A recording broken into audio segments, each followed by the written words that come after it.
presented by Ahiran Recording Studio, Gordigha. DJ Kanchan Raj, चल गे निकिया बके सब हे गे आईनी नहीं हरा वाला भरा बासे कराबो न कइनी मुलाकात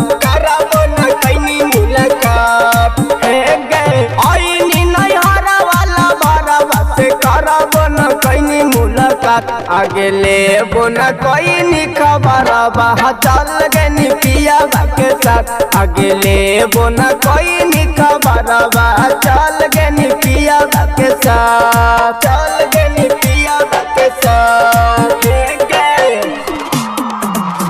DJ Kanchan Raj, चल गे निकिया बके साथ मानवा में लागल हलै हमर तो यास गे मिले जाबा यति त बढ़ती उलास गे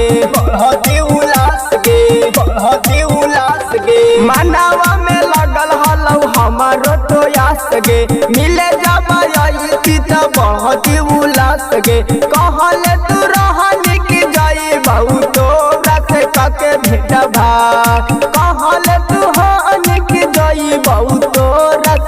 के भेट भात आगे लेबो न कोई खबर बहा चल गे निकिया बके साथ आगे लेबो न कोई खबर बहा चल गे निकिया बके साथ चल गे निकिया बके साथ हे गे DJ Kanchan Raj, चल गे निकिया बके साथ रहनी कुमार मिले ऐनी बेरा बेर गे ससुरा में जाके अब बन हही शेर गे